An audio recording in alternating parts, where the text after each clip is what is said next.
It's a little bit off topic, so I hope people don't mind, but my question is for Mr. Van Jones. Many people from Occupy Wall Street are saying that it's kind of clear that you're trying to co-opt Occupy for the Democratic regime. I just want to know if it's true, and how do you feel about the new Department of Homeland Security documents clearly showing a coordinated federal effort to disrupt and crush Occupy by the current Democratic administration? What's your name, sir? Luke. Luke, good to meet you. Nice to meet you, Jeff. So, this is quite off topic, but I apologize. I don't think you do, but I'll let you answer your question. I don't think that Occupy Wall Street can or should be co-opted by anybody. Frankly, I don't know how anybody could possibly do that. You'd have to go to a General Assembly and give them all lobotomies in order.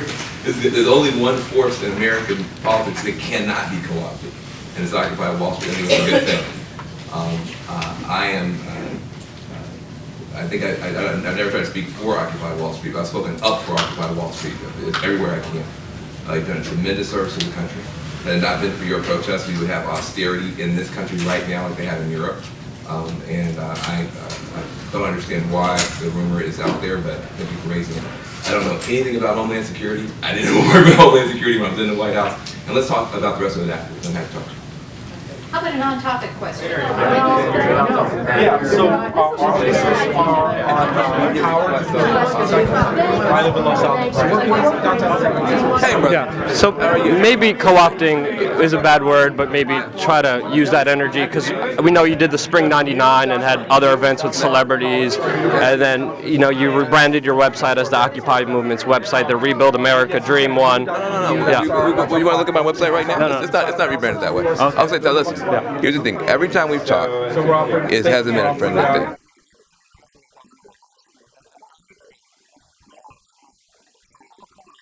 But hold on, hey, man, hey, don't push me away. Hold on, Mr. Jones. Is that going to change in this interview or not? Of course it is, and I'm here just to have a dialogue. We could agree to disagree, and we could just have a conversation. You asked me 3 questions in a row. All of them had a negative assumption, and I didn't get a chance to answer any of them yet. Okay. So All right. Let's. You see why that might seem like it's not a friendly interview? Okay, I totally understand that. Thank you, sir. And I'm here to listen to you, and I'm here to exchange the dialogue, and this is what it's about, and that's what I think the Occupy movement is about as well. That's good. So lest you think I'm being rude, I do have to go prepare for my next speech. So let me just try to answer a couple of questions. Occupy Wall Street is the most important thing that's happened in the country, period, in the last decade.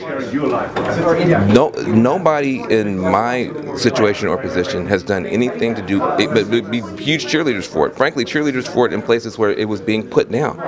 In the national media, it was being put down. They would go past people like you.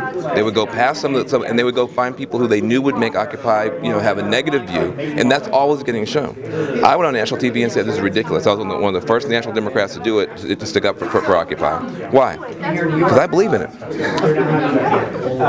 I also believe, and this is a difference between me and Occupy, that just like when the young occupiers in the 60s, they occupied the lunch counters, and they occupied the freedom rides, the segregated buses. But they also helped those poor Mississippians occupy the voting booths. So I believe Occupy has made a principled decision. They want to focus on direct democracy, which I respect, and direct action, which I respect. But I also believe, separate from Occupy, I'm a fan of Occupy, but separate from that, as a citizen, as a dad, as a human being, I also have the right to do the full tradition, which is also helping poor people occupy the voting booth. And I don't call that Occupy. I call that Rebuild the Dream. I call that a bunch of other things. And so what I would just ask for, I keep hearing people inside Occupy say we have to have a diversity of tactics. I don't understand why people who are not inside Occupy, who've never said we're inside Occupy, can't also have a diversity of tactics. So that's my I understand that. Do you understand why people would be mad when you're using the language of the 99% to also call for the re-election of Obama, and also call for saying that libertarians are racist?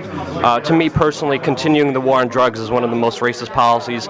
Libertarians want to get rid of that, but Barack Obama is continuing that. That's what I wanted to bring up. And I'm really glad you raised that.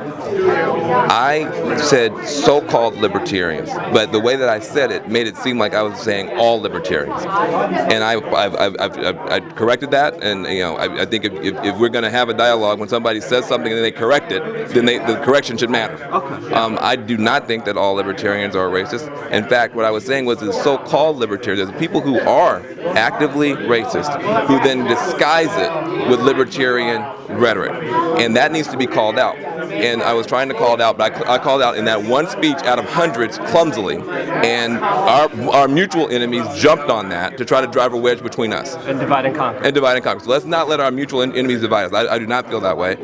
So thank you for the clarification. I didn't know you made a clarification, but I'm happy you did. That's good. Yeah. Many times. But the thing is, our enemies are very good at driving a wedge. So number one, to deal with that. Number two, I kind of agree and kind of understand why people would say that we can't use the term 99%, but I also kind of don't. To me, the occupiers earn the right to call themselves occupiers because they occupy. Anybody who jumps up and says, I'm an occupier, I would say, well, did you occupy? Otherwise, you are a co-opter. But when you say 99%, that is a very big group of people. And I would say my family's in that 99%. And so I honestly think, and I put it in my book as well, and I think a lot of people thought, you guys are saying we're the occupiers, we're occupying. If you want to be an occupier, come down here and occupy. But we're standing for the whole 99%. Well, 99% of the people in the country, that's like 300 million people. Well, we aren't going to agree on every tactic. We're not going to agree on every particular thing. And so, but as long as I thought it was about the values. Do you believe in big money out of politics? Yes, I do. Do you believe that Wall Street is going totally nuts and is ruining the country? Yes, I do. Do you believe that economic inequality is the main problem we have in the country? Yes, I do. Well, then if I believe in those values, I believe I can say, listen, up with the 99%, down with the agenda of the 1%. If you're going to try to, a lot of people in your movement don't even believe in private property, but some of them, they want to trademark two numbers, 99. That seems weird to me. Does that make sense? Yeah, you can't represent the 99%, but be in one political party or not, because it's not the 99%. That's where the issue came out of. And I think we could all agree on to get the money out of politics. Yeah. I think that divides, forget about the left and right. That's what the majority of Americans want, and I think that's what we need. And as long as I think we stand on those values, I think we should be good. We may not agree on everything, but I respect you for talking to me. Well, I respect you for talking to me as well. And I respect the dialogue. That's good. And I want to shake your hand. Thank you. I appreciate it.